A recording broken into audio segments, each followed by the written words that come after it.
মনে রাখতে হবে যে কোরআনের বিরোধিতা করবে, কোরআন নিয়ে যারা যারা সিনেমিনি খেলবে, নবীর সুন্নাত নিয়ে যারা সিনেমিনি করবে, যতই শক্তিশালী হয় আমার আল্লাহ তাদেরকে পরাজিত করবেন করবে। এই বাংলাদেশ অন্ধকারে নিমজ্জিত ছিল, আল্লাহ রাব্বুল আলামিন ওকে দেখাইছে তুমি করতে থাকো। আমি আল্লাহ রাব্বুল আলামিন এমন বিষয় দিয়ে তোমাকে ধ্বংস করে ফেলবো তুমি কোনোদিন কল্পনাও করতে পারবে না। এই ছাত্র ভাইদের দিয়া তাকে ধরাশায়ী করবে, তারা কি জেনেছিল? তারা বুঝতেই পারে না এই ছাত্ররা এত আল্লাহ রাব্বুল আলামিন ছাত্রদের ভিতরে শহীদি শহীদ জজবা পয়দা করেছিল। আজকে দেখো সারা বাংলার মুসলমানগুলো সেই সেই ফেরাউন, সেই নমরুদ আজকে রাতে অন্ধকার হওয়ার আগে সে বিদূরিত হয়ে গেল, একদম পিছনের দরজা দিয়ে চোরের মতন পালিয়ে চলে গেছে।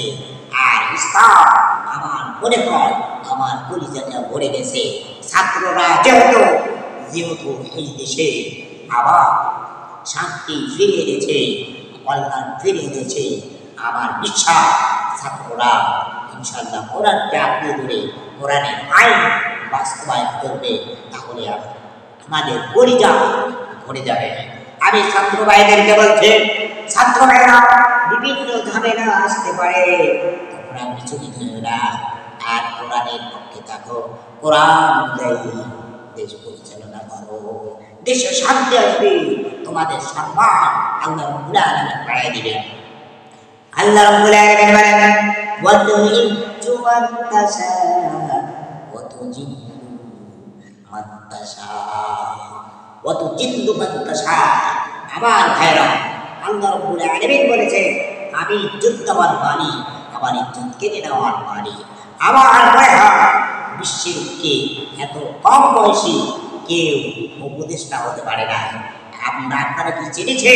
এই ছাত্রদেরকে কেউ চেনে না, কিন্তু এই ছাত্ররা আল্লাহ পাক কোথায় থেকে কোরআনের উপর শ্রদ্ধা করার কারণে, কারণ এই সরকার ছিল কোরআনের বিরোধিতা করেছে, আর তারা পক্ষে আসার কারণে, কোরআনের পক্ষে আসার কারণে তাদের মর্যাদা আল্লাহ রাব্বুল আলামিন বাড়ায় দিয়া এই ছাত্রদের যাদেরকে চিনত না তারা